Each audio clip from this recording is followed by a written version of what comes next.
meilleure amie, Marie, nous avons entendu parler des méthodes de contraception, mais on ne savait pas où s'en procurer. Très jeune, nous avons commencé l'activité sexuelle. Et un soir, Marie est allée avec son petit ami et elle n'avait pas les moyens de pouvoir payer le préservatif. Elle a contracté une grossesse. Elle a eu recours à l'avortement. Et malheureusement, l'avortement ne s'est pas bien passé. Et aujourd'hui, Marie a 23 ans et elle ne peut pas concevoir. Tout comme Marie, en Côte d'Ivoire, plusieurs jeunes filles tombent enceintes sans l'avoir voulu. Chaque année, c'est plus de 4000 cas de grossesse non désirées en milieu scolaire. Par ailleurs, l'on enregistre une hausse de 18% du taux de grossesse précoce et d'avortement. Ce taux est très préoccupant et révèle une précocité des rapports sexuels.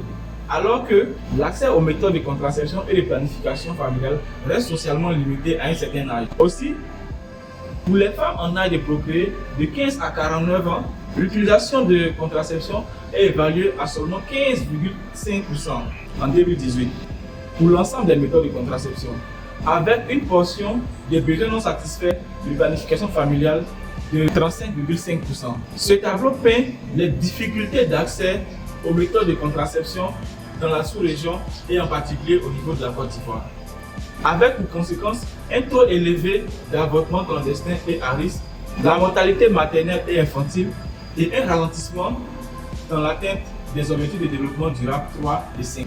L'une des solutions évidentes pour résoudre cette situation reste l'accès effectif à la planification familiale. En effet, la planification familiale contribue à la résolution et à l'amélioration des indicateurs de santé.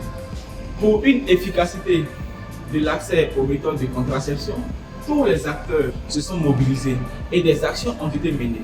Malheureusement, la disponibilité et l'accessibilité des méthodes de planification familiale pour la population en général et en particulier pour les personnes ayant des besoins spécifiques tels que les jeunes, les personnes en situation de handicap moteur et sensoriel, les personnes vivant avec le VIH/SIDA et les personnes en situation démunie demeure un défi non relevé. Cela à cause des barrières économiques, sociales, géographiques et des dispositions particulières relatives à ces personnes suscitées. Il est donc impératif de mettre en place un mécanisme permettant de garantir l'accessibilité de la planification familiale partout et pour tous. Par ailleurs, les contraceptifs doivent être considérés comme des produits sanitaires au même titre que les autres médicaments. Aussi, de même que les médicaments des maladies chroniques ont été ajoutés au niveau de l'assurance de la couverture maladie universelle en Côte d'Ivoire, il doit en être de même pour les produits contraceptifs. C'est ainsi que l'on pourra atteindre la couverture sanitaire universelle. Je suis Paul-Philippe Nguessan, jeune ambassadeur pour la santé sexuelle et reproductive et pour la planification familiale au niveau de la Côte d'Ivoire.